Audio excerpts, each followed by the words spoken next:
Our next Soul Talk speaker is another very special guest here. She's already been on the stage, but I'm happy to welcome her back in. Christine Patton, inspirational speaker, performance coach, author, and heart math trainer. Christine Patton works with businesses and individuals to perform their best on a consistent level. As a past litigation lawyer and deputy judge, Christine is aware of the stress that high achievers experience as they drive forward in their craft. The workplace itself is a huge drain on a lot of people. She knows what works to enhance performance, ignite creativity, polish professionalism, and build resilience for enduring productivity and well-being. Her soul talk for you tonight, Christine is going to talk about your heart, stress, and how to keep the flow. Just when you thought stress was a fact of life, not a chance. You will learn what stress really is and 2 ways to eradicate it. Find your flow, as Molly did. Once again, bring more of the good stuff of life to you more effortlessly and feel amazing. You don't want to miss this one. Welcome everyone, Christine.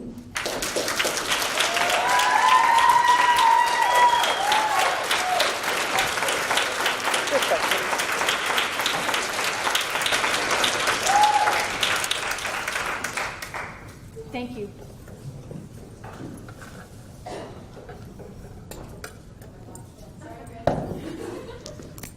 No worries, and I will apologize first off. I can speak without notes, but I wrote this 6 times. Don't apologize for showing up as yourself. And I finished it Thursday night, so I didn't have a chance to really grab a hold of it. I'd like to start with this. Sitting in the room last night and today, I had a couple of ideas download and that I wanted to share with you on some of the topics that have arisen. And 2 things I just wanted to offer some additional ideas. And number 1, the connection between money and self-worth. We talked about that this afternoon, and we need to talk about that. That's very important. I want to ask you this question. What if money was the only way we were going to learn about our self-worth? So it's not about the money. It's about self-worth. We choose our lessons to be avenues through which to learn the lessons that we came here to learn. It's not about the money. And the other thing is, what I've written about in my book is that money comes in on a flow. So we know that energy travels in a circular elliptical pattern. So what goes out must come back, right? So what if you loved what you do? You loved your business. It's what you long for, and it just completes you. And what happens is when you step out and you do something you love, you are rewarded for it eventually. And then it just makes you want to work harder. And that flow begins to bring the money to you. Just a thought. Number 2, I want to talk to you about balance. And many people are attached to the idea that in their pie, as many slices as you choose, they all have to be equal, and that's balance. And that's horseshit. I want you to think, now that's the real me. I want you to think about an orchestra. Okay, at times in the piece of music, the string section will be strong. And then the horn section will be strong. And then the voices will start. And in the end, you have a beautiful, synergistic piece of music. That's what your life is. So sometimes you're going to have to work hard for a long time. And then it may turn into more time off, like look at what Elizabeth is doing, right? And then it's more time for your kids, and then it's your health and your wellness and all of that, right? So don't be tied to everything has to be equal all the time. And you're okay. We're all okay exactly where we are. It's okay. So I want you to think right now, you're going to bring arms out of your heart and you're going to wrap them around yourself right now. And you're going to give yourself a hug from your heart and say, I love you. Super. Okay, so this is what I have to say. And along that line of open your arms from your heart, I'd like you to open the ears of your heart. So when you listen, I want you to think about opening that door of your heart right now and evaluate everything that comes within your field with your heart. In other words, how does it make you feel? This is why I rarely do PowerPoints, because people get stuck in their mind about the picture that they see, right? And now you're using your frontal lobe and you're not evaluating with your heart. And you know that when you evaluate with your heart, that's what you're going to take home with you, because your heart knows what's important to you. Okay, shut up and start your talk now, Chris.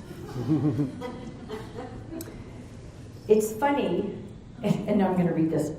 It's funny how we take for granted some things in our lives because there are systems in place that handle them. So, and it just seems that when we don't have to think about things, we forget. Imagine if you had to think about your breathing, blinking, and swallowing.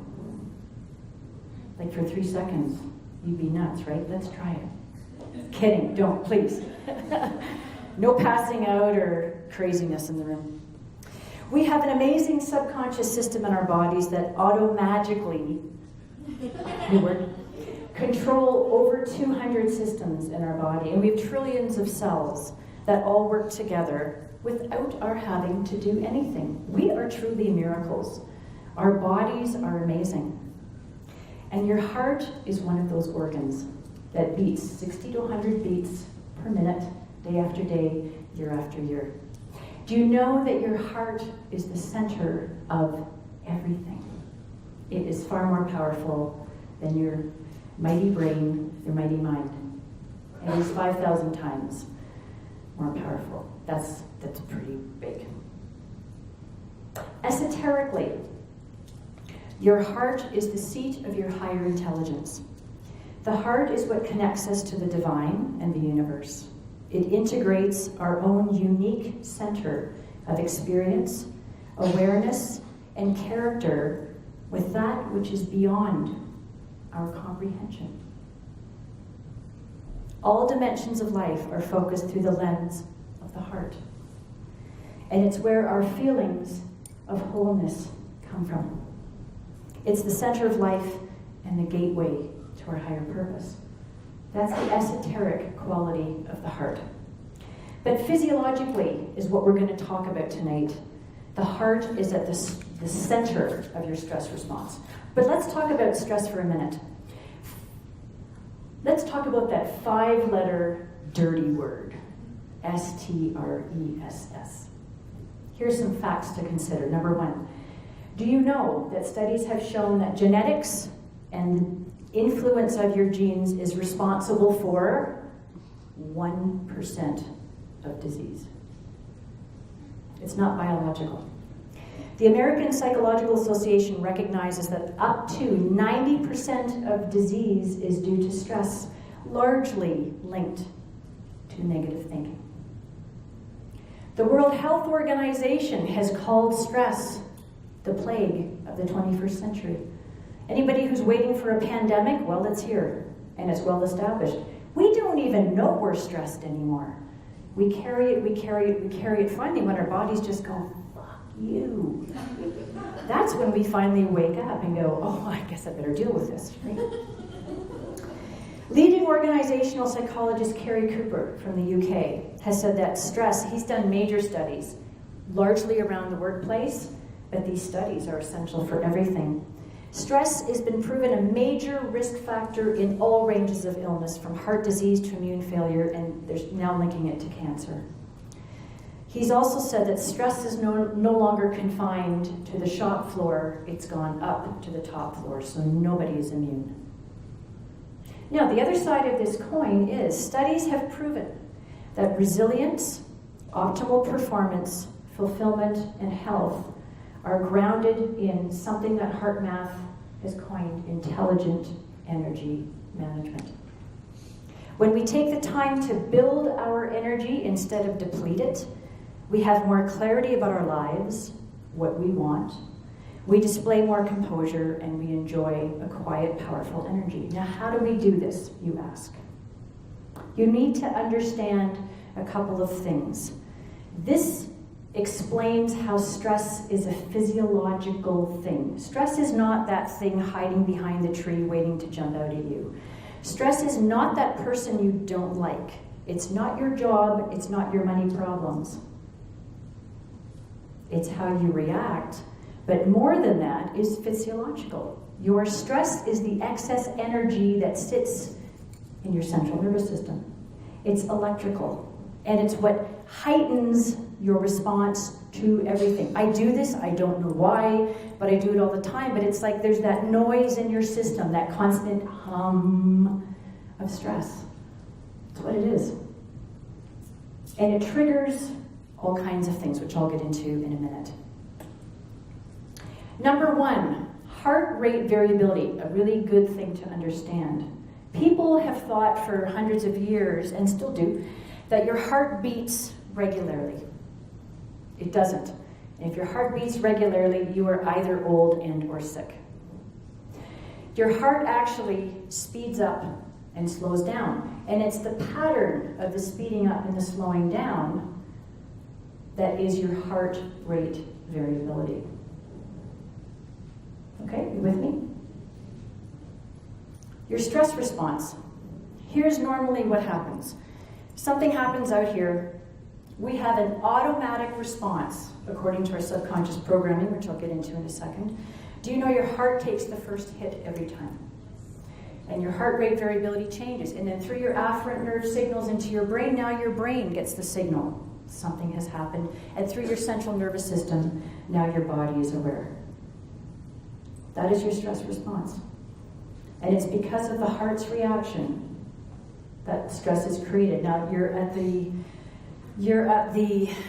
what's the word? Anyway, you've got something called your HPA axis. That's your hypothalamus recognizes something has happened. It signals your pituitary, Houston, we have a problem, do something. And the pituitary gland signals your adrenals to secrete a wide range of chemicals, but the worst being cortisol. Adrenaline and histamine are not good either. Now I'm going to tell you about a study. I'm probably not going to finish the 15 minutes I want to, but this is important to know. There was a study done in 2014. Anybody heard of this? Mothers with children with chronic health issues were measured against the control group, which was mothers with children without chronic health issues, to a mother. The mothers with the children with the chronic health issues had shorter telomeres. Now, your telomeres are little finger-like things that dangle off your DNA. They're a protection. Cortisol, if you think about it easily this way, cortisol is like Pac-Man eating your DNA. We need to do something about this. Your autonomic nervous system. You know you have a sympathetic side. Sympathetic, who makes up these words? This is your get off your ass and go. This is your fight and flight. And your parasympathetic side is the one that slows you down. So you came out of your cave in the morning as a cave woman.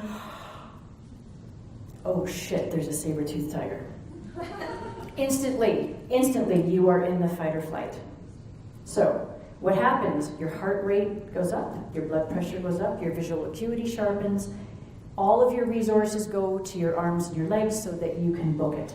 So you climb the tree, and eventually because everybody knows that to get away from a saber-toothed tiger, you climb a tree. And then, I remember, don't you? And then when the saber-toothed tiger says, well, I'm going to go find someone else, now your hypothalamus says, okay, you're okay. It causes everything to go back to normal, and then you climb down the tree, go on your way picking berries, thinking about what you're going to kill for dinner. Okay, that's how it used to be, but that doesn't happen anymore. We have real stresses. We lose our jobs, we have accidents, other people get sick, we get sick.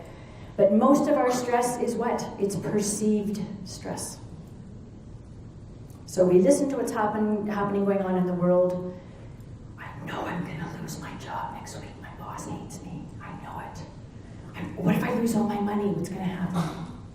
My lover, I know he's leaving my house and he's going to see somebody else. I know it.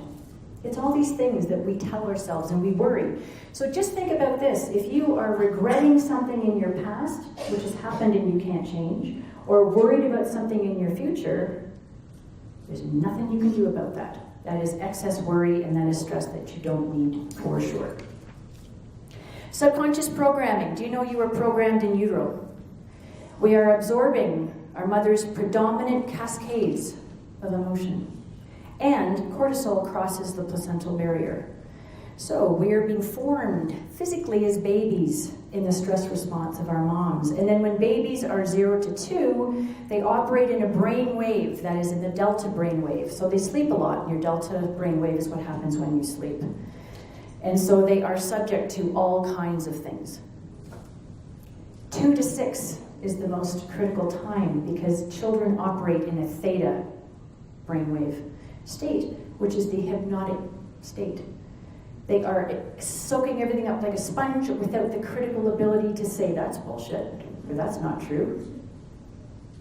So that's what happened with us. And the importance of understanding this is that we are all programmed. We're not crazy, it's not our fault, but the fact is we respond to life according to what we were taught. And we go so long in those patterns, they become DNA deep. So really good to think about why we do the things we do. And sometimes revolutionary it is to understand that. Lastly, life is life. We are sharing this planet with 7.5 billion and growing people. There's a lot out there. Life happens for you, not to you. So it's the choices that we make. So I guess to wrap up very quickly is to take time every day for you. Now, I imagine most people here in this room do that, but perhaps take a fresh look at what we're doing and think about why we behave the way that we do. And do we behave according to family patterns? That will allow us to choose something different and understand as well that when something happens and we choose something different, we can unlearn what we've learned and do something. Make a different choice. Gratitude is the purest of emotions. And before bed and when we wake up is the most fertile time. Last thing, you have to do something. You can have fun learning all you want, and it's fun to get excited about something, but until you turn what you've learned into some kind of practice, this becomes expensive entertainment. So from all of that you learned this weekend, take one thing or two and make a practice. If you want your life to change, you have to change your life. Create a habit. Habits provide freedom. They free you from having to reinvent the wheel every time. So habits free you from having to think about doing something, and what does that remind you of? Thank you.